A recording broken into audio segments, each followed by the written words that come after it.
Hey guys, tonight we're stepping back, way back, into the damp pine-scented woods of 1621, where smoke curls above makeshift roofs and every breath you take tastes like salt, ash, and survival. It's fall in Plymouth, and for once, things aren't immediately terrible. You're lying in the early morning chill, tucked in a scratchy wool blanket that's done very little to keep out the dew. The smell of gunpowder and roasting squash creeps in around you. The last time you felt this kind of stillness was, well, never. Because you've been on the edge of not making it for months. Disease, starvation. That whole first winter thing. You probably wouldn't survive that. But now there's a strange, fragile hum in the air. Something about celebration. And food. Lots of food. So, before you get comfortable, take a moment to like the video and subscribe, but only if you genuinely enjoy what I do here. And if you're listening from anywhere interesting, drop your location and local time in the comments below. I love knowing where in the world you're drifting off from. Now, dim the lights, maybe turn on a fan for that soft background hum, and let's ease into tonight's journey together. You blink against the sunlight breaking through the trees. The canopy overhead is patchy but golden, dotted with red maple, and streaked with sharp angled light that makes even the roughest dirt look a little holy. You stretch. Your legs ache from too many nights on uneven ground. The soles of your boots are nearly worn through. But today, there's movement. People are already up and about, hauling barrels, stirring kettles, calling to each other in half whispers. There's talk of a feast, 3 days of eating, which feels about as believable as a unicorn at this point. You've lived off boiled roots, dried peas, and what you're pretty sure was seagull stew. But today's different. The harvest, small and awkward though it is, has come in. The corn grew short, the beans crooked, the squash a little bitter. But it grew, and that, right now, is enough. Someone walks past you, carrying what looks like an entire dead goose, not cleaned, not plucked, just goose. You nod respectfully. That bird might be the centerpiece later. Your nose twitches. Something else is cooking. It smells slightly burned and suspiciously fishy. You follow it through the trees, boots crunching on pine needles, toward the heart of the settlement, if you can call it that. It's a smattering of half-timbered houses with roofs made from thatch and desperate prayer. None of it looks permanent. Nothing in 1621 really does. Ahead, you spot a huddle of figures. Some are white-skinned and weather-beaten, others copper-toned and silent, dressed in deerskin and feathers. It's still strange seeing the Wampanoag here. Not strange as in bad, just new. Tense. Complicated. They move differently. With more grace. You find yourself both curious and a little afraid. A lot of the older settlers are watching them too, with the kind of gaze that says they're not sure if this is a treaty or a temporary ceasefire. Historians still argue whether this gathering was truly the first Thanksgiving. Some say it wasn't even meant to be shared with native allies, that it just happened. Others believe it was always intended to be a diplomatic gesture. What's certain is that it wasn't a single dinner. It was more like a drawn-out potluck fueled by mutual necessity and about 6 centuries worth of cultural misunderstandings. You lean against a post, watching as children chase each other with sticks and laughter. One small boy trips and nearly knocks over a pot of corn mush, possibly the most valuable thing in the entire colony, and a woman shouts so loud you swear the forest flinches. She mutters something about not wasting the hominy, which, apparently, is what happens when you soak corn in lye and somehow convince yourself it's edible. Fringe cuisine at its finest. Someone offers you a cup of something warm. It's dark and bitter and tastes like boiled bark. You pretend to enjoy it. They call it beer, but it's not exactly what you had in mind. Alcohol, yes, but brewed from maize and mystery. Still, it beats the water, which tends to come with cholera and a mild risk of death. You wander to the edge of the clearing and watch as new people emerge from the trees. Wampanoag hunters, mostly men, carrying longbows and fresh game. Their eyes are sharp. Their footsteps make no sound. One of them meets your gaze for a half-second longer than comfort allows, and then, just like that, nods. It's not a smile. Not yet. But it's something. There's a ripple of motion as Governor Bradford walks past. He's got a measured gait, half tired, half regal. The man's been trying to keep this whole colony from falling apart, and to be fair, he's done better than most of the others would have. He stops now and then to talk softly to someone, always with a hand on their shoulder. You wonder if he actually believes in the thankfulness part of this, or if he's just grateful things aren't worse. They easily could be. Only 53 settlers survived the first brutal year. Half the Mayflower passengers are buried in unmarked graves, some so shallow they washed up with the spring rains. They were buried at night to hide the colony's weakness. Imagine that. Digging graves under moonlight, hoping no one noticed how few of you were left. But today isn't about mourning. Not officially. Today is about gathering, eating, holding still long enough to believe that maybe, just maybe, something good is beginning. You step toward the fire circle, drawn by the smell of roasting venison and the sharp snap of burning pine wood. Somewhere behind you, a child laughs. Somewhere ahead, the drums begin. And just like that, the first Thanksgiving begins, not with speeches or prayers, but with the sizzle of meat, the sound of feet on dirt, and a shared, silent hope that peace might hold. You're handed a wooden bowl, rough, uneven, still warm from the fire, and in it, a heap of something vaguely orange, steaming and mashed. Pumpkin. Squash? You're not entirely sure, but it's sweet, oddly spiced, and not half bad. You take a bite, then another. It's the best thing you've eaten in weeks, though that's not saying much. You've survived on hardtack so stale it cracked someone's molar. You find a spot on a log and settle in, your bowl perched on your lap, watching as the clearing comes alive. More food is being passed around. A man near the fire splits open a roasted fish with his bare hands. Another carries a huge wooden tray, piled high with something that looks like boiled eel, coiled like wet ropes. You politely decline that one when it comes your way. Here's the thing nobody tells you. The first Thanksgiving? It wasn't a holiday, not the way we think of it now. No pies, no cranberry sauce, no turkeys basted and stuffed. The idea of a big, planned feast is something we painted over it centuries later. What actually happened was this. The Wampanoag heard celebratory gunfire coming from the English settlement. Possibly a harvest ritual, possibly just people blowing off steam with their muskets. Either way, they showed up to investigate, and they brought food. The food they brought saved the day. Venison, wild turkey, quail, goose, shellfish plucked from the coast just a walk away. One Wampanoag hunter hauls in a net full of slippery, squirming eels. He drops them into a pot with wild leeks and stares like he knows exactly how weird it looks to you. He smirks.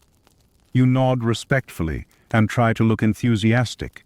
Historians still debate the exact menu, but we know it was largely whatever could be caught, smoked, dried, or gathered locally. Corn was everywhere, dried, pounded, boiled, fermented.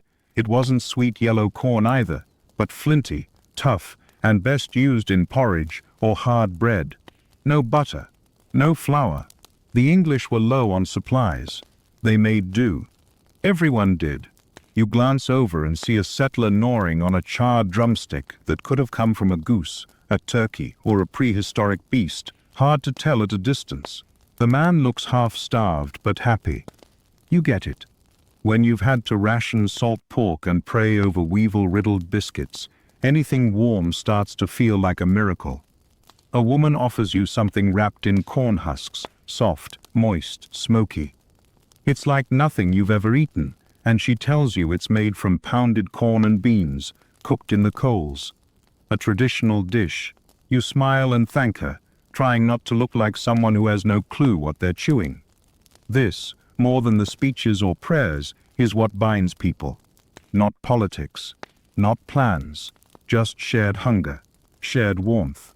The Englishmen talk loudly, often over each other. The Wampanoag speak less but watch more. They move with an ease that makes the settlers look awkward, like someone trying to dance in someone else's shoes. Still, both sides eat. Both sides pass the bowls. There are moments, brief, flickering, where laughter bubbles up.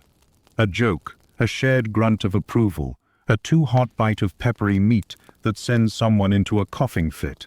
And just like that, you're not two groups anymore. You're just people, tired, curious, hungry. A nearby settler leans over and whispers, "Can you believe this?" He waves his spoon vaguely at the chaos. You raise an eyebrow. "That we're alive," he snorts. "That we're full." Another bowl comes around, this one with a dark, oily stew. It's smoky and rich, filled with chopped wild greens, bits of smoked duck, and something chewy that you hope is root vegetable. You gulp it anyway. Hunger has no pride. Nearby, two Wampanoag boys are showing a pair of English children how to catch frogs with a reed and a looped string. The kids shriek and laugh every time they miss, which is every time. You watch for a while, chewing thoughtfully on a strip of dried fish, and wonder if these friendships will outlive the meal. Probably not. You shift on your log and glance up at the sky. The sun is dipping lower now, painting everything in gold. Shadows lengthen. The fire smells richer. Someone starts humming, a low, wordless tune that picks up slowly. It's not English, not Wampanoag, just sound.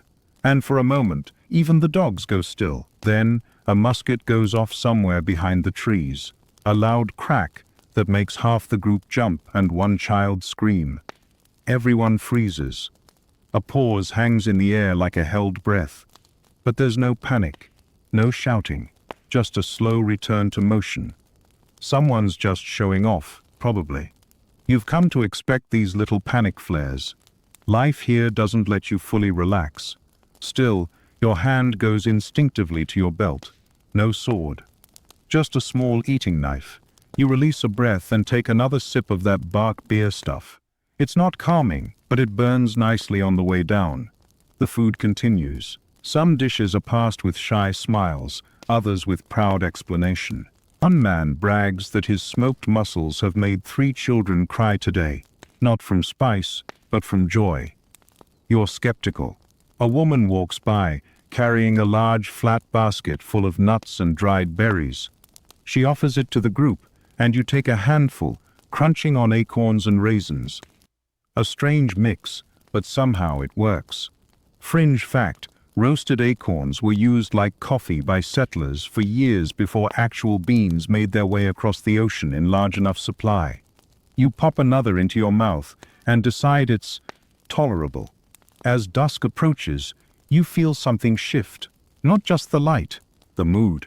People are quieter, slower. The bellies are fuller now, and with fullness comes reflection. The energy becomes less frantic, more meditative. You see people gazing into the fire, not talking, just being. And for once, just being is enough. You close your eyes for a moment and listen to the crackle of flame, the rustle of pine branches, the low murmur of a language you don't speak, but that somehow doesn't need translation. It all weaves together into a strange, smoky lullaby. Tomorrow there will be more food, more awkward mingling, more guessing about what this all means. But tonight you are full. You're chewing on a strip of smoked venison when you hear it, soft footfalls, like leaves being persuaded aside. You turn your head. And there, stepping just beyond the firelight, is a line of figures emerging from the trees.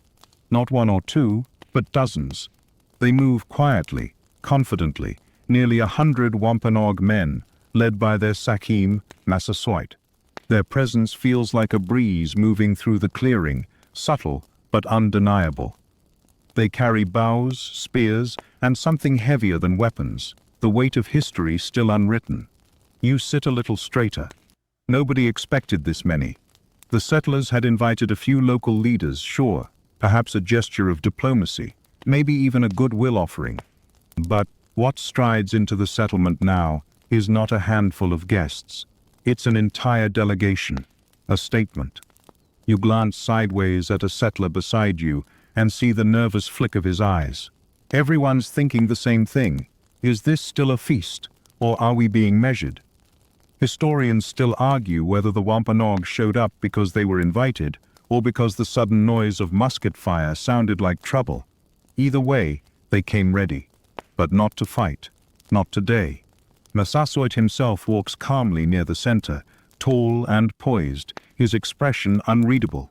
He wears a cloak of woven fur and carries no visible weapon. Still, no one doubts his power. You've heard the stories, how he united the Cape people, how he brokered a peace treaty that may have saved every English soul shivering through that last winter. Now, here he is. A real person. A man who doesn't flinch under the stares of the colonists, who doesn't bow or offer meek smiles. He looks around like someone scanning the perimeter of a campfire he's been to 100 times, like someone who belongs here. And maybe he does more than you do. There's tension, yes, but not hostility. Think of it like two dogs meeting in a field, cautious ears back, but tails low. You see some settlers begin to fidget. One clutches his musket too tightly.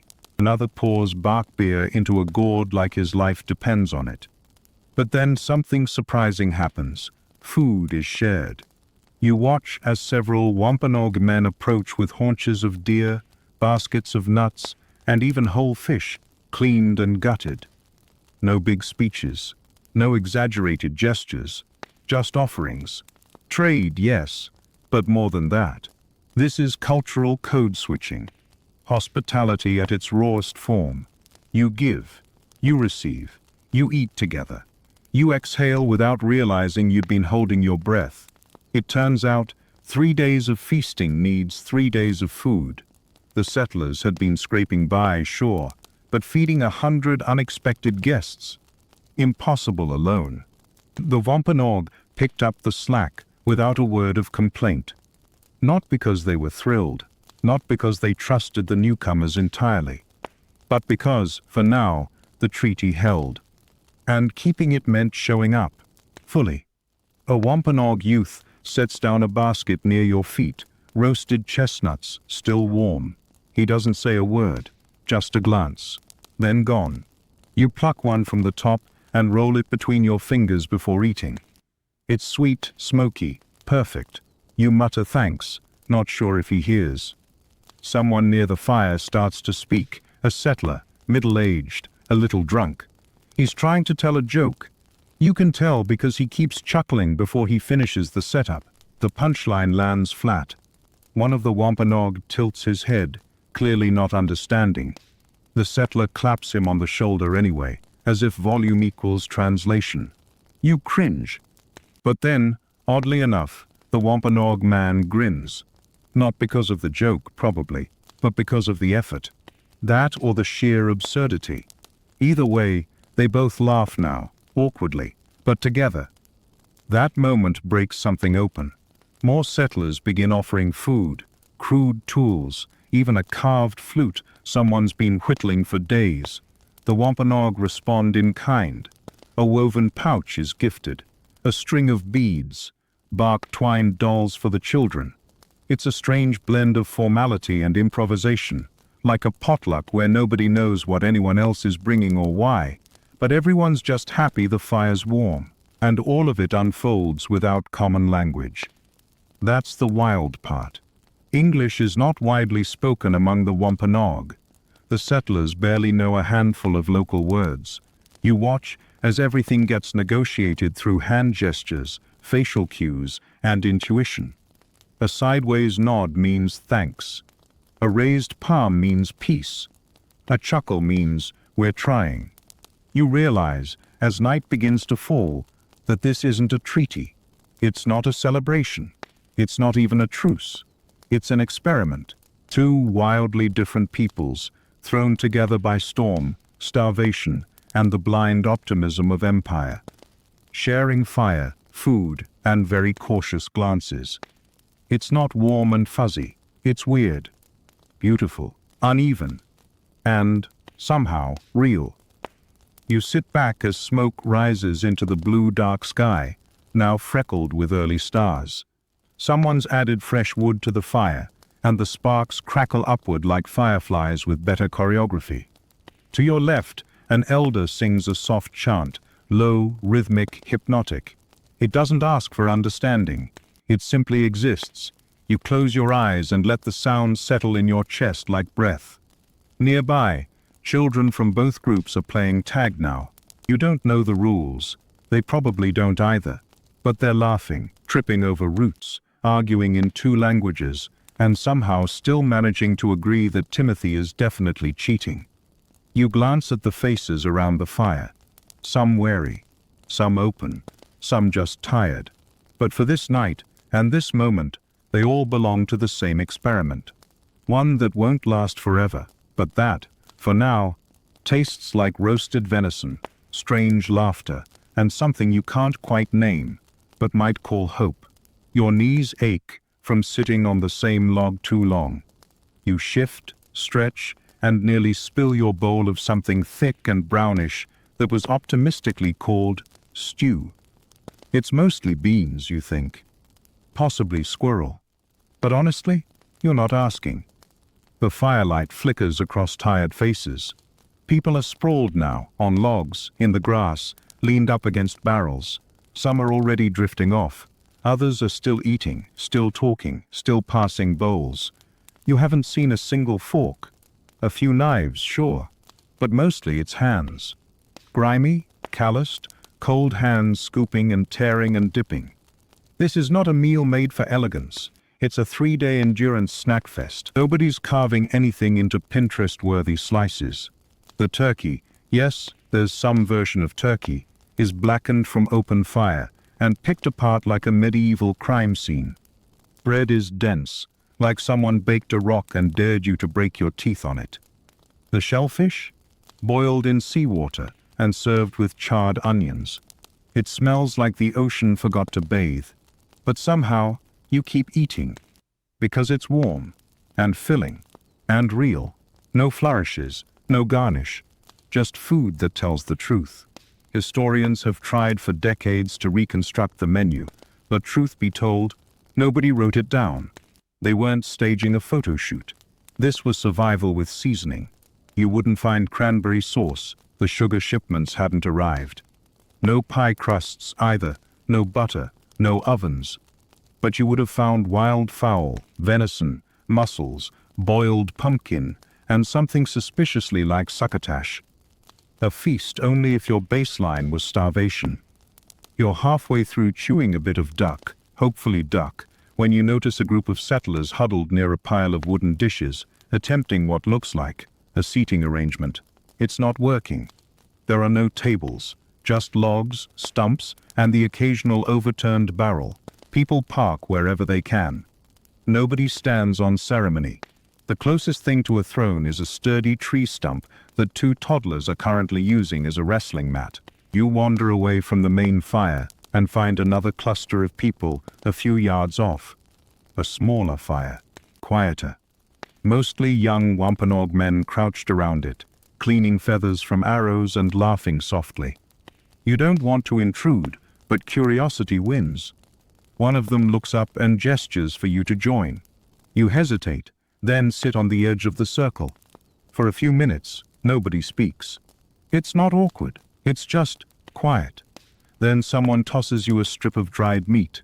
You bite, smoky, salty, better than anything back at the main fire. You nod in thanks. They nod back. That's enough. Someone passes around a carved wooden bowl filled with some kind of fermented corn drink. It smells like a sweet, earthy version of the stuff the settlers call beer. You sip. It's fizzy. And surprisingly nice. You listen as they talk. You don't understand the words, but the tone says plenty. Teasing. Stories. Jokes. You recognize the rhythm of laughter, the universal sound of someone being roasted by their friends. One of them gestures at you mid-sentence, and they all laugh. You raise an eyebrow. Was that about me? One of the younger men smirks. You eat like baby bird, he says in thickly accented English. You snort and almost choke on your drink. They roar. Just like that, the circle feels wider. Back at the main fire, Someone's trying to start a song. You recognize the voice. It's Thomas, the loud one, who thinks he can sing. He can't. He's also drunk. His voice cracks 3 lines into a sea shanty, and someone hurls a pumpkin rind at him. Direct hit. A chorus of laughter erupts. Meanwhile, a group of Wampanoag women are cleaning fish by lamplight, their fingers moving fast and fluid. You're struck by the rhythm of their hands, how they hardly speak but seem to know exactly what the next movement should be. You realize they've done this 1,000 times before. Not just for feasts, for life. You watch for a while, then quietly offer to help. One of them hands you a fish. It's warm, slippery, and still very much shaped like a creature. You fumble it immediately. She stifles a laugh and guides your hands, step by step. Cut, pull, rinse, salt. You fall into the motion. It feels almost sacred. Historians rarely talk about how unplanned this whole event really was. No invitations, no rigid structure, just 3 days of meals, mingling, confusion, and accidental diplomacy. A mess, but a beautiful one. Back near the center of the clearing, the fires are higher now. The stars overhead are full and unapologetic. No city lights, no distant hum. Just crickets, fire, breath. People begin to play games. You catch sight of a sack being tossed between 2 groups, something like early football maybe. It's fast, chaotic, half game, half brawl. A Wampanoag boy sprints past you with the sack under one arm, dodging 3 settlers and diving into the grass. The crowd erupts. There are no rules. Everyone agrees that makes it more fun. You're pulled into a race next, just a dash between 2 fires. Someone shouts, "Go!" and you take off, feet pounding the dirt, breath ragged, arms flailing. You lose, spectacularly. A 10-year-old smokes you by 20 feet, but people cheer anyway. And someone claps your back like you just won an Olympic medal. The night deepens. You're tired, but not the kind that makes you want to sleep. The kind that says, this was a day. Not a perfect day, not an easy one, but a real one. Your stomach is full. Your hands smell like fish and smoke. Your face is flushed from drink and firelight. And your heart? It's doing something strange. It's hopeful. You're sitting in the grass, your back against a log still warm from the day's sun, when it happens. Boom. A single, sharp musket blast cracks through the night air. You jerk upright. So does everyone else. For one split second, every conversation stops. Every hand freezes mid-gesture. Even the fire seems to hesitate. You'd think, after a year in the New World, you'd be used to unexpected gunfire. But no, every shot still feels like a warning. Maybe a hunting accident. Maybe a signal. Maybe a mistake.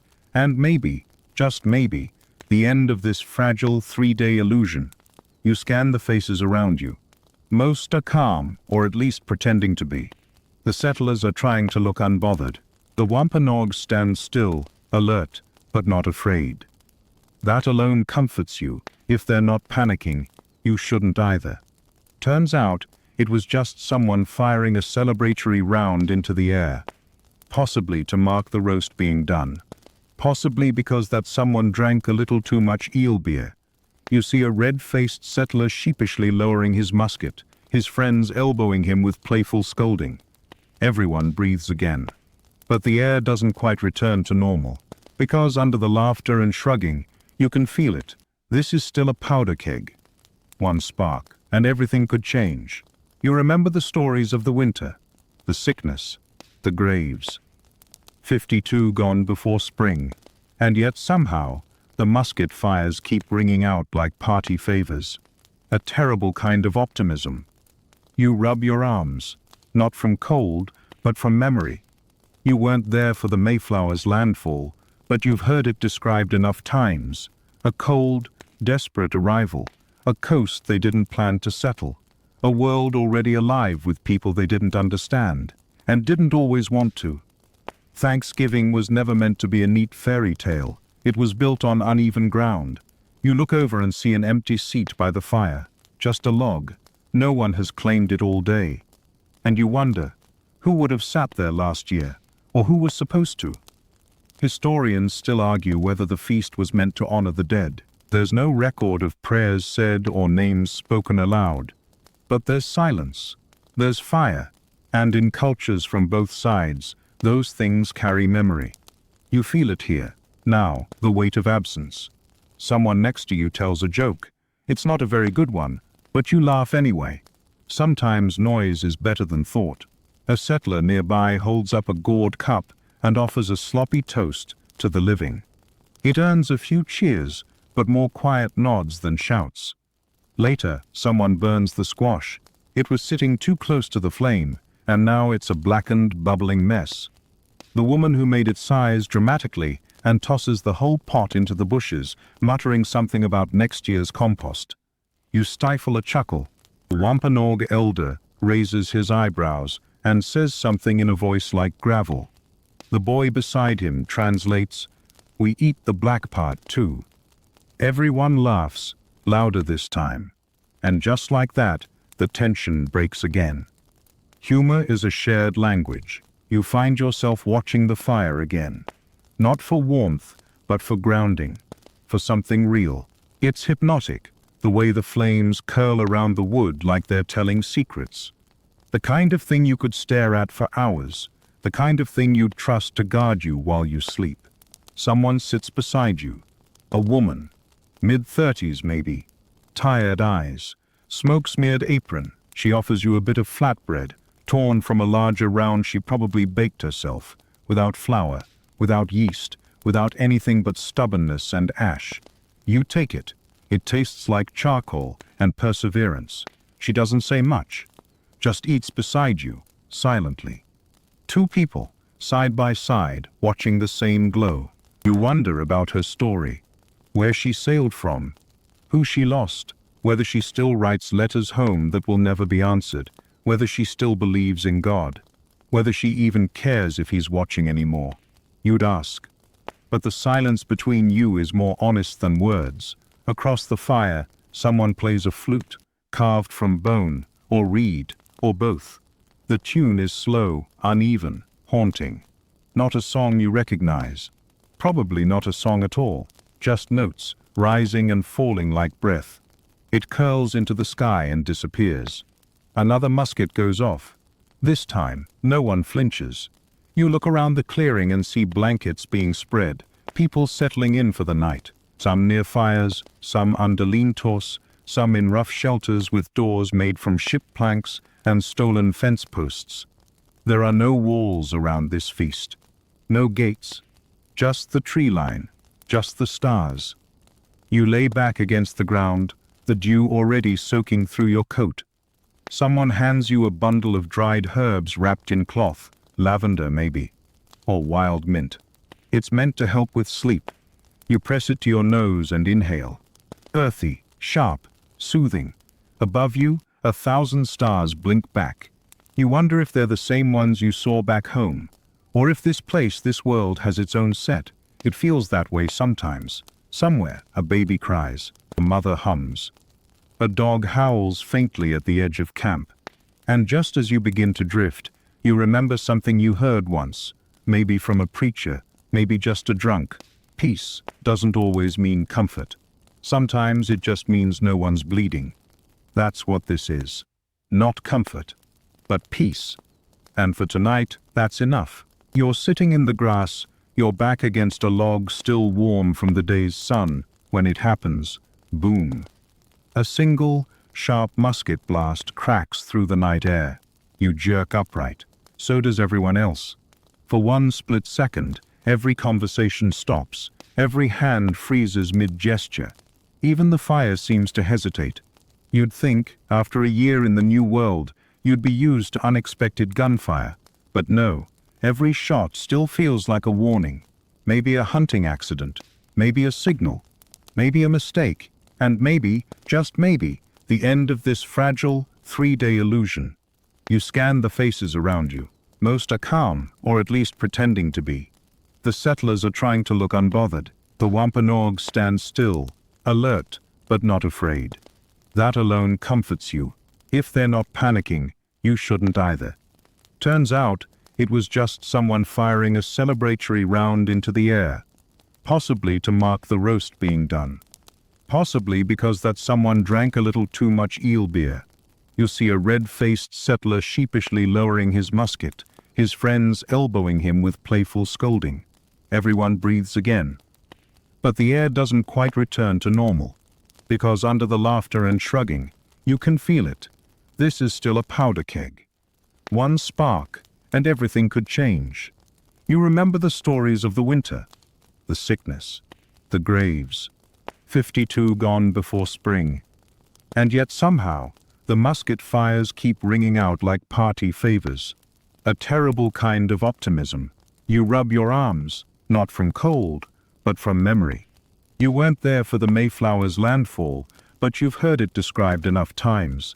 A cold, desperate arrival, a coast they didn't plan to settle, a world already alive with people they didn't understand, and didn't always want to. Thanksgiving was never meant to be a neat fairy tale. It was built on uneven ground. You look over and see an empty seat by the fire. Just a log. No one has claimed it all day. And you wonder, who would have sat there last year, or who was supposed to? Historians still argue whether the feast was meant to honor the dead. There's no record of prayers said or names spoken aloud. But there's silence. There's fire. And in cultures from both sides, those things carry memory. You feel it here, now, the weight of absence. Someone next to you tells a joke. It's not a very good one, but you laugh anyway. Sometimes noise is better than thought. A settler nearby holds up a gourd cup and offers a sloppy toast to the living. It earns a few cheers, but more quiet nods than shouts. Later, someone burns the squash. It was sitting too close to the flame, and now it's a blackened, bubbling mess. The woman who made it sighs dramatically and tosses the whole pot into the bushes, muttering something about next year's compost. You stifle a chuckle. A Wampanoag elder raises his eyebrows and says something in a voice like gravel. The boy beside him translates, "We eat the black part too." Everyone laughs, louder this time. And just like that, the tension breaks again. Humor is a shared language. You find yourself watching the fire again. Not for warmth, but for grounding, for something real. It's hypnotic, the way the flames curl around the wood like they're telling secrets. The kind of thing you could stare at for hours. The kind of thing you'd trust to guard you while you sleep. Someone sits beside you. A woman. Mid-30s maybe. Tired eyes. Smoke-smeared apron. She offers you a bit of flatbread, torn from a larger round she probably baked herself, without flour, without yeast, without anything but stubbornness and ash. You take it. You take it. It tastes like charcoal and perseverance. She doesn't say much, just eats beside you, silently. Two people, side by side, watching the same glow. You wonder about her story, where she sailed from, who she lost, whether she still writes letters home that will never be answered, whether she still believes in God, whether she even cares if he's watching anymore. You'd ask. But the silence between you is more honest than words. Across the fire, someone plays a flute, carved from bone, or reed, or both. The tune is slow, uneven, haunting. Not a song you recognize. Probably not a song at all, just notes, rising and falling like breath. It curls into the sky and disappears. Another musket goes off. This time, no one flinches. You look around the clearing and see blankets being spread, people settling in for the night. Some near fires, some under lean-tos, some in rough shelters with doors made from ship planks and stolen fence posts. There are no walls around this feast, no gates, just the tree line, just the stars. You lay back against the ground, the dew already soaking through your coat. Someone hands you a bundle of dried herbs wrapped in cloth, lavender, maybe, or wild mint. It's meant to help with sleep. You press it to your nose and inhale. Earthy, sharp, soothing. Above you, 1,000 stars blink back. You wonder if they're the same ones you saw back home, or if this place, this world, has its own set. It feels that way sometimes. Somewhere, a baby cries, a mother hums, a dog howls faintly at the edge of camp, and just as you begin to drift, you remember something you heard once, maybe from a preacher, maybe just a drunk. Peace doesn't always mean comfort. Sometimes it just means no one's bleeding. That's what this is, not comfort, but peace. And for tonight, that's enough. By the second night, the earth feels softer beneath you. Maybe it's the layers of pine needles. Maybe it's the warmth from the fire. Or maybe you're just too tired to care. Either way, you lie down near the edge of camp, head resting on a folded cloak, and let the world slow down. It's quieter tonight. Not silent, never silent, but calmer. The wild laughter of games has faded. The music has dimmed to soft humming. The drums, for now, have gone still. What's left are small circles of conversation, whispers in the dark, and the crackling comfort of shared heat. You pull a deerskin tighter around your shoulders. It still smells faintly of the animal it once was, musky and honest. You don't mind. It's better than freezing. You settle in next to a fire pit ringed with stones, where a few glowing embers pulse like sleeping coals. People are curled all around you, some settlers, some Wampanoag, none of them paying attention to the old divisions right now. Everyone's exhausted. A good kind of exhausted. The kind that settles in your bones and makes your body feel heavy in the best way. You glance up. The sky is impossibly wide. You didn't grow up with stars like this. Not back in England, not even on the ship. Out here, the heavens stretch forever, and each star feels sharp, like a pinprick through velvet. The moon is thin tonight, barely a smile, and the constellations above seem older, wilder, like they don't quite care what stories humans tell about them. Someone nearby begins to murmur a tale. A story about a bear who stole the sun, or maybe it's a turtle that sings to the river. You can't follow all the words, but the rhythm carries you. It's a Wampanoag elder, speaking in low tones to a cluster of children, nestled against her side. Her voice is deep, steady, ancient. A voice made for stories. You close your eyes and listen. She weaves the words like a spell, and though the meaning slips past you, the music of it doesn't. It feels safe, rooted, like she's stitching the stars together with sound. You think of the stories from your own people, Jonah and the whale, David and Goliath, giants and saints and angels, all meant to teach something. To warn or comfort or inspire. You wonder if this story, too, carries lessons, or if it's just meant to be beautiful. Historians still debate how much cultural exchange happened in those early days. Some say it was shallow, necessity without real understanding. Others believe there were moments, quiet and unrecorded, where truths were shared over fire and food. You like to think this is one of those moments. Because right now, no one's preaching, no one's instructing, just storytelling. Breathing together in the dark, your body sinks deeper into the ground. Every inch of you aches, but it's the kind of ache that says you're here. You made it through another day. Someone places a warm stone near your feet, heated in the fire and wrapped in cloth. You mutter thanks.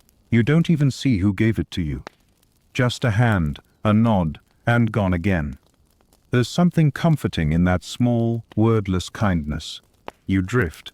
Not fully asleep, not quite awake. That liminal space where time stretches like smoke. Your thoughts go blurry. You remember the eel stew, the laughter at the races, the musket that misfired and nearly took out the bean pot. You remember a child's hand tugging yours toward a game you didn't understand. You remember faces around the fire, glowing orange and gold, speaking in two languages and still somehow hearing each other. You remember surviving. You hear snoring now. Not delicate, aesthetic snoring. Big, lumberjack snoring from somewhere to your left, possibly Thomas again. You almost smile. It's oddly comforting. Proof that someone is deeply, unapologetically asleep. Somewhere farther off, an owl hoots. Then silence.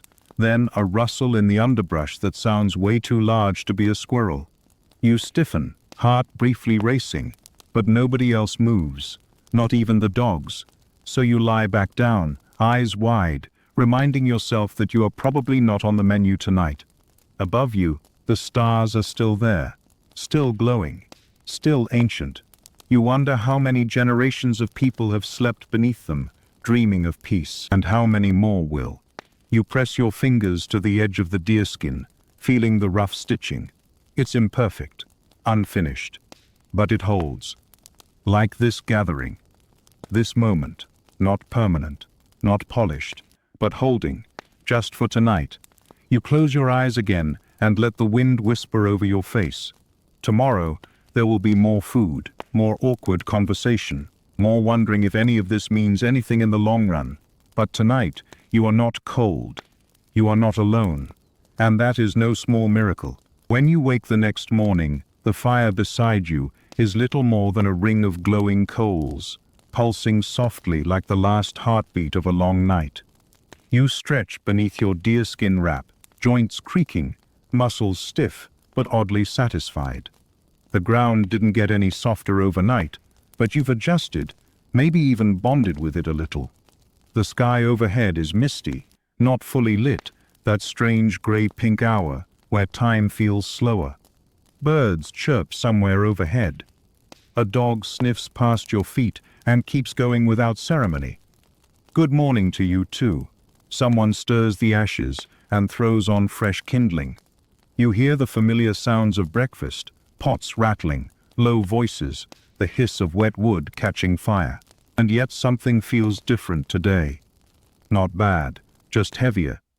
Because on this third morning, the feasting is starting to taper. The firelight's less theatrical, the songs softer. Bellies are full, and so are hearts, but they're also carrying something else now. Memory. You sit up slowly and glance across the clearing. A few settlers are gathered around a rough-hewn cross stuck into the earth. Not a grave exactly, but definitely a marker. One of the men kneels and touches the wood briefly, then rises without a word. He doesn't need to explain it. You already know. This place is full of ghosts. More than half the Mayflower passengers died that first winter. Hunger, disease, exposure. They died fast, quietly, and sometimes in the arms of strangers. Graves were dug in frozen soil, often at night, often unmarked. There's no cemetery, not really, just memory pressed into the ground like footprints that never filled in. You rise and walk a short distance to where the trees begin again. A solitary figure stands there, an older woman in a dark shawl. She's not weeping, just staring out into the woods, unmoving. You don't intrude. Some moments are best left untouched. Back by the fire, someone is telling a story. It's not funny. It's not inspiring. It's just honest. A tale of the first cold snap, the first child to fall sick, the first time someone realized they might not make it through the season. He doesn't name names. He doesn't need to. Everyone here has a version of that story.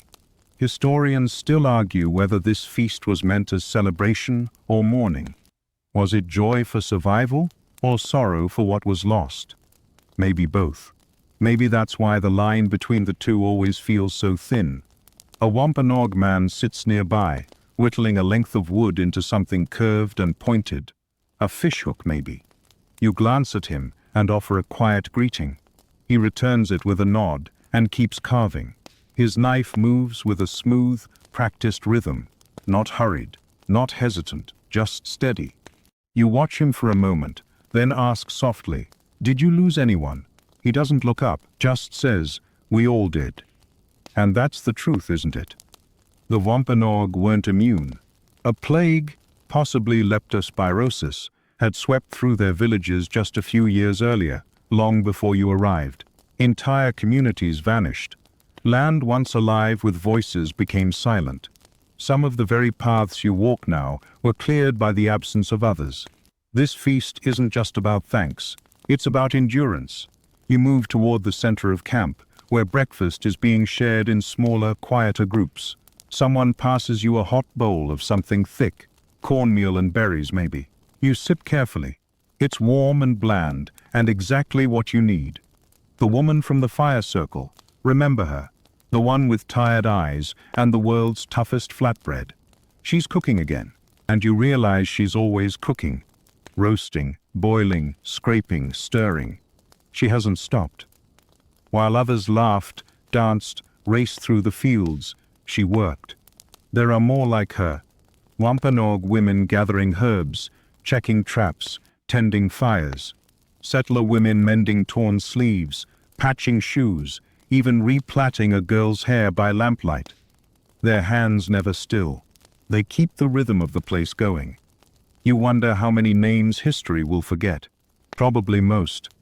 A boy sits beside you and points at the sky. See that? He says, grinning through a mouthful of dried apple. That's a hawk. Means the weather stays good. You squint. It might be a hawk. Might be a cloud pretending to be one. Either way, you nod. Looks fast. Faster than you were yesterday. You pretend to be offended. He giggles and runs off before you can retaliate. Smart kid. Nearby, two men are carving a new bench together. One settler, one Wampanoag. They don't speak the same language, but the tools do. One holds the wood steady while the other shapes it. They pass a chisel back and forth like it's always been shared. You sit quietly and take it all in. 3 days ago, this clearing was just space. Now it's something else. It's seen joy and awkwardness and laughter and loss. It's absorbed it all. And while it may not remember each face, it will remember the presence. The weight of people being here. Together. As the sun climbs higher, the pace of the camp slows further. The children are quieter. The dogs are lying down. The air feels thick with something unspoken. Maybe this is what comes after gratitude. Reflection. Not loud, not public. Just a slow private reckoning with what it took to reach this point and what it might cost to stay here. Because no one thinks this peace is permanent, but no one wants to say it aloud. So instead, you sit, you eat, you watch the smoke curl into the blue sky, and you whisper your thanks, not for what you've gained, but for what you've survived. The fire's been rekindled with fresh pine branches, and the smoke coils upward like a long exhale. You're sipping another round of that earthy corn drink, slightly fermented, just enough to make your cheeks warm, when you see him again. Samoset. You remember the first time you heard his name. It came like a story, told around a table months ago, back when survival was a daily coin toss. A native man walked into camp and said hello. In English. The settlers laughed in disbelief, even as they repeated it like gospel. And yet here he is in the flesh, taller than you expected. Calm, confident, eyes always scanning. Samoset isn't the one who forged the treaty, that was Squanto mostly, and Massasoit, but he was the first to speak, the first to reach across the void and say, in your language, welcome. You catch his eye. He nods. Just once. It's strange how that single gesture carries weight.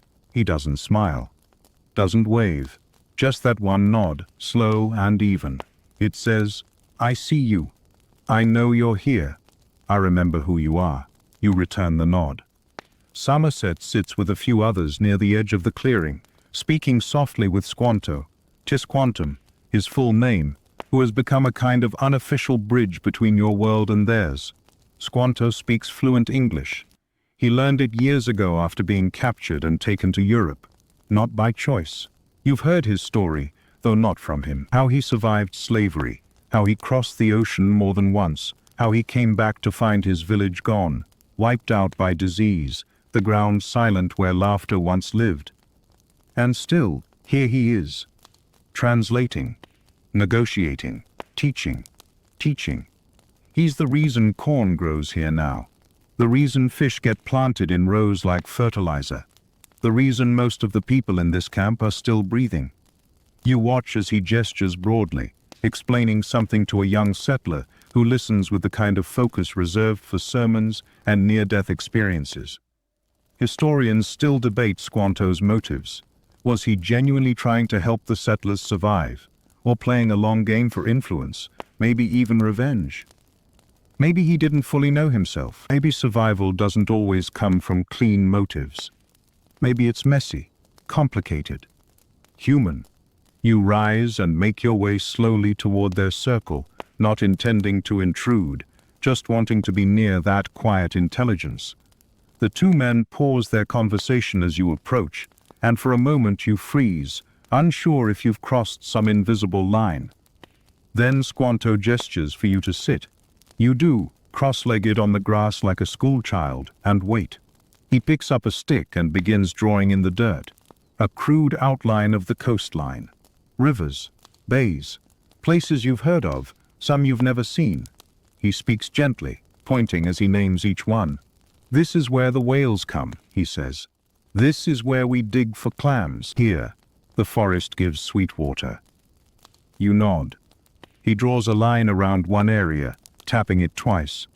Too many trees there, he says, chuckling. The deer walk, but never stop. It's like he's showing you the language of the land itself. Not just places, but meaning. Stories, habits, rules that aren't written in any book but are carved into the soil. You realize, watching him, that he sees the world in layers. What grows, what feeds, what changes, what's hidden. And you wonder, what do you see? A map or just blank space? He draws a final symbol, a circle, with 3 radiating lines. Sun, he says simply. Then looks at you. You nod. We need more of it. He chuckles again. It comes, always. You sit in companionable silence, letting the breeze comb through the trees. Behind you, the feast continues in softer notes. Children gather kindling. Women braid rope. A man sings to himself while gutting fish. It's all motion, but it doesn't feel busy. Just steady. You think about the language gap, how fragile it is. One wrong word, one misheard phrase, and everything could collapse. Yet somehow, for these 3 days, the bridge has held. Not perfectly, not cleanly, but enough. You look around and realize how much you've come to depend on these translators, not just Squanto and Somerset, but the quiet ones too. The people who pick up gestures, who understand what a shared look means, who know that silence can say yes or no, or we'll see. You remember yesterday's awkward joke, the poorly translated pun, and the moment of shared laughter that followed anyway. You remember a Wampanoag child handing a settler woman a feather, unprompted. No words, just gift. You wonder if maybe it's not the language that's the bridge. Maybe it's the gesture, the offering, the moment of being seen. You thank Squanto before standing, and he nods without fanfare. You walk back toward the fire, bowl in hand, head full of coastlines and sun symbols.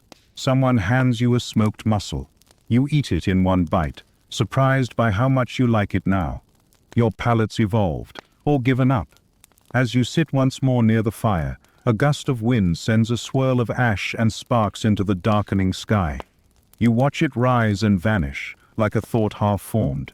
And for a moment you think, maybe language isn't what we speak. Maybe it's what we share. You're chewing something that might be fish jerky, or possibly really old mushroom. When it finally hits you, this food is weird. Like, consistently weird. Don't get it wrong, you're grateful for every bite. But if you were hoping the first Thanksgiving was some kind of rustic 5-star meal, this might be the part where reality politely burps in your face. The roasted venison? Decent. The duck? Smoky and full of tiny bones. The shellfish? Good, in a hope-you-like-brine kind of way. But then there's other stuff. Cornbread that crumbles like sawdust, something that looks like pudding but tastes like regret, and boiled pumpkin. Boiled, not baked or roasted or sweetened, just aggressively hot and orange. You poke at it in your bowl, watching it steam. A Wampanoag elder nearby eyes you and smirks. Too soft, he says in halting English. You grin sheepishly and take a bite. He grunts. You learn. Here's the truth. The Pilgrims were bad cooks. Not all of them, sure, but many came from towns where food was bred, beer and boiled stuff, and seasoning was more of a rumor. No butter, no sugar, no proper ovens. Everything was either smoked, dried, boiled to mush, or eaten raw and regretted later. And then there were the culinary curveballs. One settler swears by pickled eel, another praises something called clam porridge, which tastes exactly as unappetizing as it sounds. You've heard whispers about roasted beaver tail, allegedly a delicacy. You politely pass. Historians have pieced together these menus from sparse records, diaries, and educated guesses. We know they had no forks, only knives and spoons. Plates? Optional. Sometimes it was just a bark slab or a shared wooden trench. You're pretty sure you've eaten off a roof shingle once. That's not a metaphor. One morning, someone hands you what looks like bread. You bite in and immediately recoil. It's not bread. It's hardtack, a brick disguised as a snack. Dried, dense, and so tough it could probably stop a musket ball. The guy next to you casually dips his in broth and chews like it's normal. You envy his dental insurance. You try a handful of parched corn next. It's crunchy, dry, bland. You chew. You keep chewing. It doesn't end. You start to question your life choices. A Wampanoag girl giggles as she watches your face contort. She hands you a bit of dried blueberry and shrugs. Better. She's not wrong. Later, someone serves what they call succotash, a mix of corn, beans, and squash, cooked together over low heat. It's surprisingly good, sweet, earthy, comforting. One of the few dishes both cultures seem to agree on. And honestly, that's a miracle in itself. You learn that the Wampanoag cooked differently, roasting over open flames, steaming in earth ovens, slow boiling in clay pots. They used herbs. They used technique. They didn't treat food like a punishment. A Wampanoag woman shows you how to crush dried corn with a mortar and pestle until it's fine enough to thicken stew. She doesn't speak much English, but her hands teach the whole lesson. You help her stir a pot of pounded corn and smoked fish. The smell is rich and complex. You taste it. It's good, really good. You realize, for the 100th time this week, how little you know. Historians still argue whether the Pilgrims contributed anything truly new to the feast, or whether the native people just generously fed them and let them pretend it was mutual. Either way, you're starting to see who really knows how to cook, and who's still figuring it out. Someone passes around a roasted squash stuffed with wild rice and cranberries. It's warm, nutty, slightly tart. You moan audibly after the first bite. The guy next to you raises an eyebrow. You offer him some. He declines and eats his 5th eel. Some settlers try to make something fancy with what's available. One woman attempts a pie, without flour or sugar or an oven. It's more like a sad fruit puddle in a gourd shell. Everyone tries it. No one asks for seconds. She looks offended. A man whispers that it would taste better with whiskey. You both agree, and neither of you has any. At one point, a group of young settlers decides to roast shellfish directly on hot stones. No pans, no tools, just brute firepower. The result is crunchy, inedibly crunchy. You bite down on a clam and nearly chip a tooth. A Wampanoag teenager watches and mutters something that probably translates to, "What are you doing?" Still, you keep trying everything. The good, the bad, the deeply confusing. Because each bite is part of the experience. Each flavor, burned or bland or brilliant, tells a story. You're not here to critique the menu. You're here to taste history.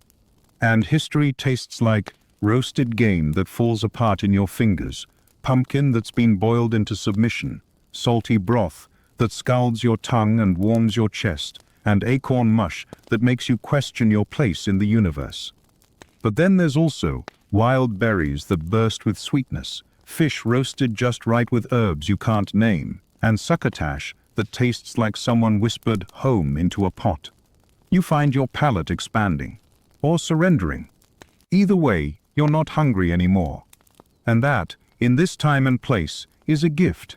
So you raise your bark cup, full of that odd corn brew, and take a long, smoky sip. To the cooks, to the brave, to the weirdest feast you've ever survived. By late afternoon, the shadows stretch longer across the clearing. The sun hangs low behind the trees, casting everything in gold and amber. You're sitting with your back against a barrel, gnawing on a strip of dried goose, when you feel it, the weight of being watched. Not in a sinister way. In a reading you like a book kind of way. You glance up and catch a Wampanoag man observing you from across the fire. He's older, built like someone who still climbs trees for fun, and completely unreadable. He doesn't blink, doesn't look away, just studies you, calm, unthreatened, but curious. Like he's trying to figure out what kind of creature you are. You nod politely. He keeps watching. Eventually, he says something to the man beside him. You don't catch the words, but both chuckle quietly, and you're almost certain it was about you. You don't mind. This happens a lot, because here's the thing, they're watching all of you. The Wampanoag have hosted these newcomers for 3 days now, eaten beside them, shared food and fire, endured their shouting, their awkwardness, their misplaced attempts at friendship, and they're still not sure what to make of you. Why would they be? To them, the settlers are, well, odd, clothed in too many layers, obsessed with building fences, terrified of wolves and ghosts, constantly praying, or talking about praying, or arguing about how to pray. They swing between desperate gratitude and paranoid defensiveness, like it's a new sport. And above all, they don't listen very well. You're starting to notice that. Someone offers a Wampanoag guest a dish too spicy with wild onions, and when he politely declines, the settler insists. You'll like it, he says with a smile that's trying too hard. The guest tries a bite, winces, nods anyway. Says nothing else. You wince too. It's not hostility, it's not hatred, but it is distance. Polite, observational, wary distance. And why not? The Wampanoag have watched the arrival of other ships before. Traders, explorers, strangers who smiled, made promises, and then vanished, or worse. They've seen sickness spread from those smiles, seen trust turn into territory lost. Their caution isn't paranoia, it's pattern recognition. Historians still debate how much the Wampanoag truly trusted the settlers. Some argue it was strategic tolerance, an alliance born of convenience. Others believe there were individual relationships, real bonds, real friendship, that defied the broader tensions. You're not sure yet, but you do see something real when 2 boys, one settler, one native, start a game of tag around the fire. They shriek and dodge and tackle each other into the dirt. No language barrier can hold them back. Not when the rules are this simple. Run, laugh, repeat. You stand and stretch, making your way toward a group of Wampanoag women who are weaving reeds into baskets. Their fingers move like music. One of them glances at you, then gestures to an empty space. You hesitate, then kneel. She hands you a strip of reed. You try to copy what she's doing. Over under, twist, pull. It goes badly. Your first basket looks like a lopsided crown for a very confused squirrel. She takes it gently, fixes the worst part, and gives it back without scolding. You grin. She almost smiles. Almost. That counts. You listen as they speak among themselves, the language soft and rhythmic. You don't understand a word. But their tone is clear, steady, low, occasionally punctuated with laughter that sounds like it starts in the chest and climbs out carefully. You think about what you must sound like to them. Loud, blunt, always narrating things, always explaining. Do they laugh at you? Probably. But you also wonder, do they pity you? You've seen the way they move, confident, comfortable in the woods, in the wind, in their own skin. The settlers, not so much, always fumbling, always adjusting, always cold, like you don't quite fit in the landscape, and maybe that's the truth. You're not from here, but they are. This land sings under their feet. You remember a moment yesterday, just a flash, when you saw one of them touch a tree before passing it. Not a gesture of worship, just connection. As if saying hello. You tried it later, secretly. The tree didn't respond, but you felt something. You think maybe you'll try again. Later, a Wampanoag man sits beside you and begins carving a small figurine from bone. A bird, maybe. Or a whale. You can't tell yet. You watch, wordless, and eventually ask, "What is it?" He shrugs. "What it wants to be." You sit in silence for a long time. Eventually, you realize you haven't felt judged, just witnessed. Like they're cataloging you for some future moment. This one fidgets when nervous. This one eats eel like it's candy. This one listens more than he speaks. It's strange, and kind of freeing.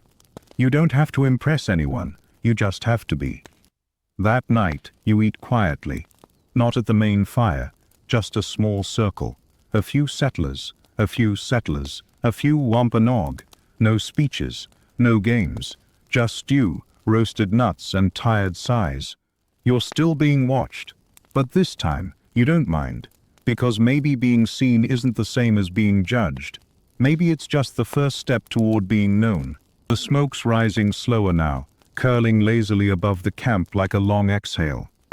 You're back near the central fire, your hands slightly burned from helping flip a stone slab full of roasting squash. You'll survive. The woman beside you certainly has. And then some. You've been watching her for 2 days. Quietly. Respectfully. You didn't even know her name at first. Still don't, actually. But what you do know is that she's done everything. She was up before you. She's still working long after most of the others have sprawled out to nap in the grass. She's been hauling water, tending fire, gutting fish, soothing children, patching blankets, and, earlier today, single-handedly convinced a stubborn turkey to roast evenly by rotating it like a rotisserie goddess. You're starting to think the real reason the first Thanksgiving happened is because women like her refused to let it not happen.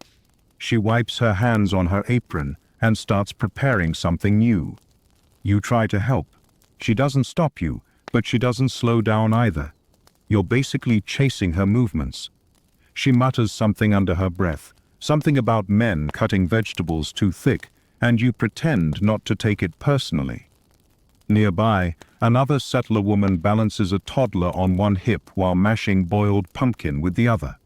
She hums a hymn so soft it sounds like the wind. And then there's the Wampanoag women. They've been orchestrating entire meal stations with military precision, roasting meats, drying herbs, teaching clumsy settlers how not to ruin everything. You watched one of them calmly remove a charred pot from the flames, scrape it clean with a deer rib, and return it to use within minutes, like nothing had happened. She didn't speak, didn't gloat, just kept working. You start noticing just how many of the tasks keeping this feast from collapsing are being handled by women. Not just cooking, but tending, soothing crying children, mediating disputes, refilling water, reweaving the edges of things coming unraveled. It's easy to miss them if you're not looking. They're not standing at the center of attention. They're not giving speeches or competing in foot races or lighting up the night with fire-starting flair. But they are everywhere. The spine of the story. Historians often leave their names out. The record says the women prepared the meal. As if that's all there was to it. As if they didn't grind the corn, shape the bread, trap the fowl, skin the game, wash the linens, sew the cloaks, and bury the dead too. One settler woman passes you a bowl of ash cakes, cornmeal dough cooked in the hot ashes. You thank her and ask how long she's been up. She shrugs. Since last season, probably. You laugh. She doesn't. You take a bite. It's smoky, gritty, and weirdly delicious. You say so, and she smiles. Just a flicker, but real. Later, you walk toward the stream to help haul water and pass a group of Wampanoag girls teaching a settler woman how to weave cattail mats. They speak slowly, showing each step. Over, under, tighten. The settler fumbles the first few passes, but they don't laugh. One of the girls gently repositions her fingers and starts again, and again, until it sticks. You watch as this knowledge, centuries old, passed down through generations, is gifted across cultures, hand to hand, without fanfare. Just like that, not everything is harmonious. You see one settler man complaining that his cup hasn't been refilled. A Wampanoag woman raises an eyebrow so sharp it could skin a rabbit. He quiets down. Someone else hands him water. Crisis averted. Still, it's clear, the women are running the show. And not just the meal, the mood.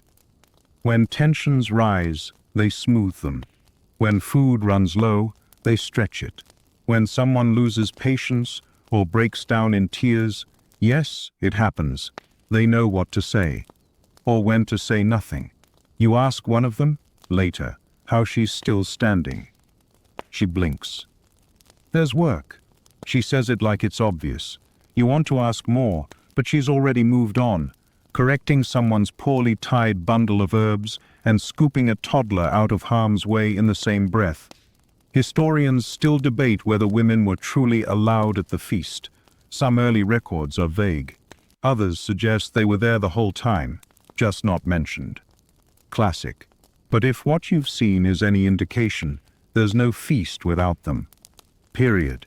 You find yourself thinking of your own mother, your sister, the women back home who kept things moving while the world pretended they didn't. And then you look around this wild, smoky camp and you see them again. Not as background figures, but as builders, healers, quiet leaders. You sit back down beside the fire, chew another ash cake, and try to remember the names of every woman you've seen working today. You won't be able to. There are too many. And that's the problem, isn't it? The story gets told as if men built this place. But women held it together. And maybe they still do. You're halfway through a bowl of stew, thick, hearty, loaded with squash, and something that might be rabbit, when you feel it again. That sensation of being watched. Not the curious gaze of someone trying to figure you out. Not the quiet assessments from across the fire. This one's different. You glance up and meet Governor Bradford's eyes. He's standing across the clearing, cloak drawn close, hands folded, watching everything, watching everyone. And unlike most of the settlers, he doesn't try to hide it. His face is unreadable. Not stern, not warm, just steady, like a man who's seen too much to smile unless it truly means something. He nods slightly in your direction. You nod back. The interaction lasts a heartbeat, but it changes something. You've heard stories about William Bradford, of course. The man who became governor after the first winter decimated the leadership.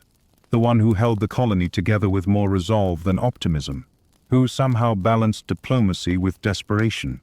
Who wrote everything down, even the bad parts. He's not loud, not dramatic, but his presence always feels heavier than the air around him. You watch as he moves slowly through the feast, pausing here, crouching there, speaking softly to small groups, always listening more than he talks, always calculating. You wonder what he sees. Does he look around this gathering and see peace, or a precarious ceasefire held together with venison and prayers? Historians still debate how Bradford truly felt about the Wampanoag. Some say he respected them, especially Massasoit. Others suggest his faith made him wary, that he saw them not as partners but as souls to convert, or obstacles to manage. The truth is probably messier. You see him stop beside Squanto. The two men speak in low tones. Their conversation is brief, but Bradford's hand lingers on Squanto's shoulder for a moment before he moves on. Gratitude, perhaps, or warning. You remember how much has hinged on this man's decisions, whether to plant or hunt, to negotiate or defend, to ration or risk. And here he is, quietly taking the temperature of the crowd like a shepherd watching a fire-lit flock. Later, he climbs onto a flat stump, about as close to a podium as anything in camp, and clears his throat. The conversations dim, the laughter softens, and heads turn. He doesn't shout, doesn't gesture wildly, he just speaks.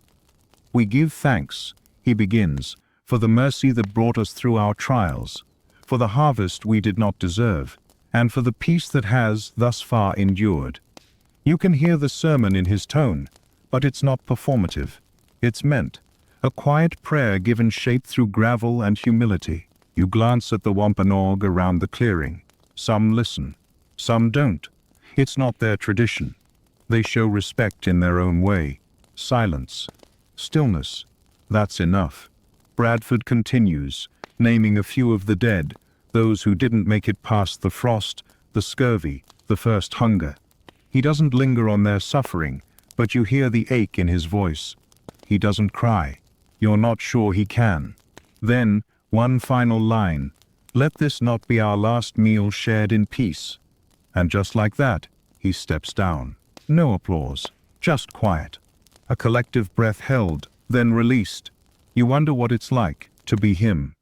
To bear the weight of not just your own survival, but everyone's. To make choices knowing they could unravel everything. To look at this chaotic, smoky, wonderful gathering and wonder, did we begin something, or did we just buy ourselves time? He walks past you not long after. You meet his eyes again. He nods once more, and this time you think you see something in his gaze. Not relief, not pride, but recognition, like he knows you're watching him too. As night falls, the mood subtly shifts, not darker, just more thoughtful. People speak in lower voices. The firelight seems softer. Even the laughter, when it comes, is gentler now. Less raucous, more rooted. You sit beside someone telling a story about a storm on the voyage over, how waves crashed high enough to soak the upper deck, how a mast nearly snapped, how prayers came out between sobs and vomit. You laugh. Then you realize that story is about a storm they survived, but barely. That's all this ever is, survival, but barely. And you realize why Bradford watches the way he does.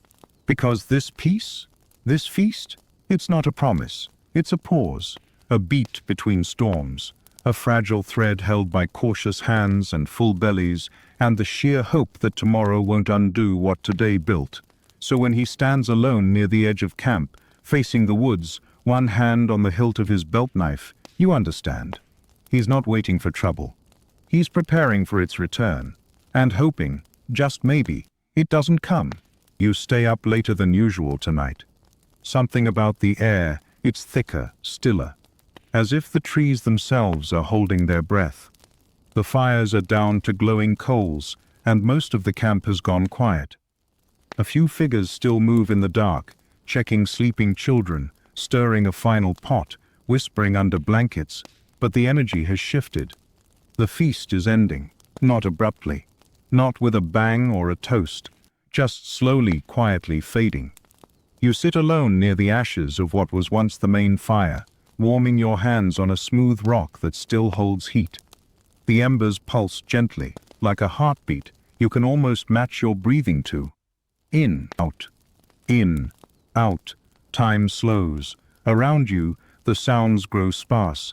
A snore from a nearby lean-to, the distant yip of a fox, a breeze threading through the corn stalks, left standing at the edge of the field. And under it all, something else, the ache of parting. Not dramatic, not ceremonial, just the subtle tug of something ending. You notice people beginning to pack. Bundles tied, tools gathered. The Wampanoag, always graceful, begin their departure with no fanfare. One by one, small groups peel away toward the trees, fading into the woods like shadows returning to where they came from. A boy waves to you. You wave back. A girl you played a game with 2 days ago, tossing stones at stacked shells, walks past you now, holding her mother's hand. She doesn't speak. But she gives you that look kids have when they know this is the last time they'll see you. The one that says goodbye without saying it. You nod, a little too solemnly, a little too late. Historians still argue whether the 3-day feast ended in joy or something quieter, whether this part, the leaving, felt like victory or like something slipping through their fingers.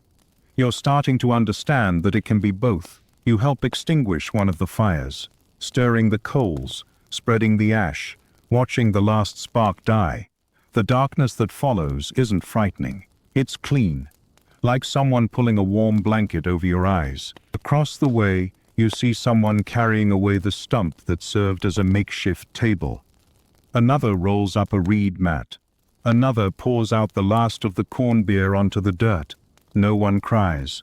No one claps. No one says, "Well, that was historic," because they don't know, not yet, that this moment will echo forward in books and murals and myths. They just know it's over.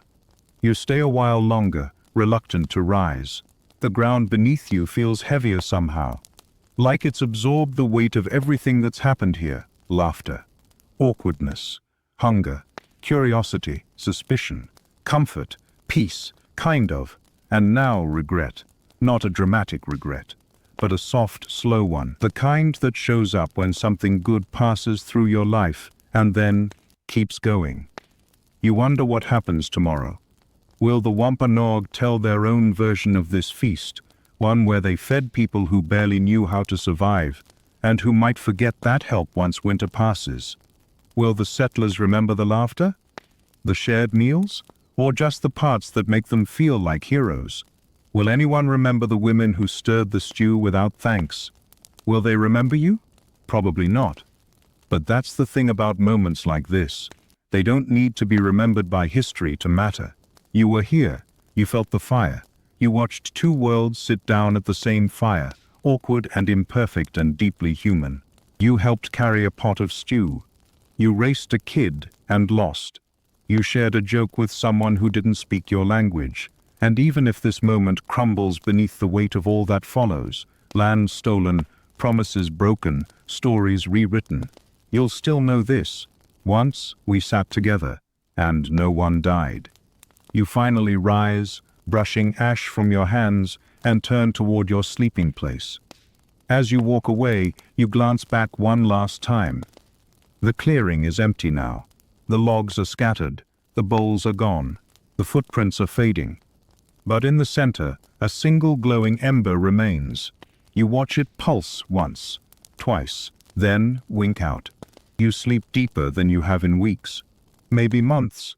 Not because you're warm, though you are, and not because the ground suddenly became forgiving. It didn't. But because your body, your soul, and something quieter inside you let go. When you wake, it's not to noise, it's to stillness. The kind of silence that comes after something ends, a hush that wraps around the clearing like a final breath. The fires are out, the mats are rolled, the air smells of cold ash and damp earth.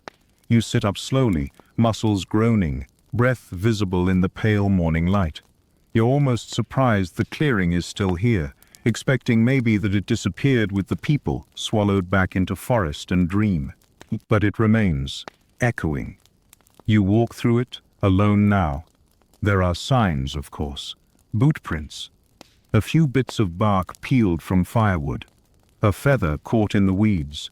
The faint imprint of a woven basket in the dirt. And ashes. So many ashes. You crouch and touch the edge of a charred log. Still warm. Just barely. You take a long breath. You remember the games. The strange, wonderful food. The way stories looped like smoke in the air. The shared glances. The cautious nods.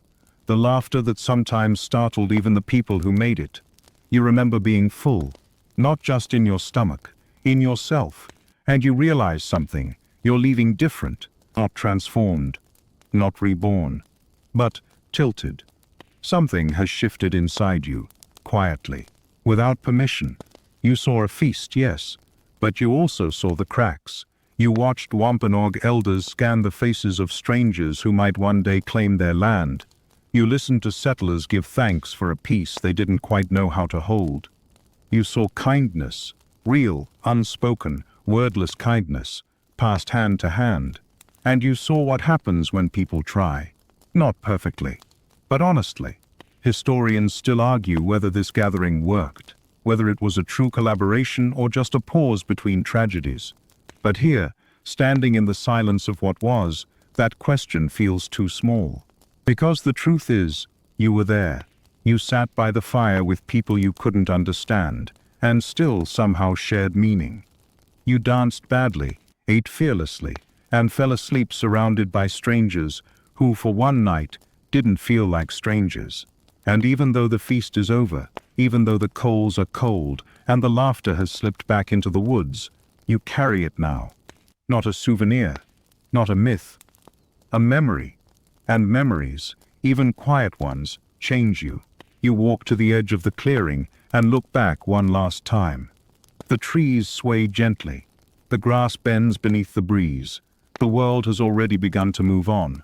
But you don't, not quite yet. You press your hand to the trunk of a tree, just like you saw one of them do. Not with ceremony, just with presence. You feel its stillness, its patience, its knowing. And in that moment you realize something important. Some moments don't need to last forever. They only need to happen once. And now, it's time to go. The clearing fades behind you as you step into the trees, footsteps soft against the pine needle floor. Each step quieter than the last. Your breath is slower now, heavier, but in that satisfying way, like you've just set something down you didn't know you were carrying. The light filters through the branches above you, dappled and golden, moving gently across your face. You walk without hurry, without urgency. No one's waiting. Nothing's chasing you. It's just you, the quiet, and the echo of a feast that lived in the space between peace and uncertainty. Your body remembers the warmth of fire. Your hands remember the shape of the bowl. Your ears remember the crackle of laughter you didn't expect to find. You don't need to hold on to it. It's already with you. The wind brushes past, cool, careful, not asking questions. And still, you keep walking. Maybe tomorrow, you'll return to your life. The voices, the noise, the now. But tonight you are still there, somewhere just beyond the firelight, face lit in flickering orange, sitting beside strangers you no longer fear. So let yourself drift. Let your limbs grow heavy. Let your mind quiet down, like embers curling in the ashes. You were there, and that is enough. Sleep well. End of script. Sweet dreams.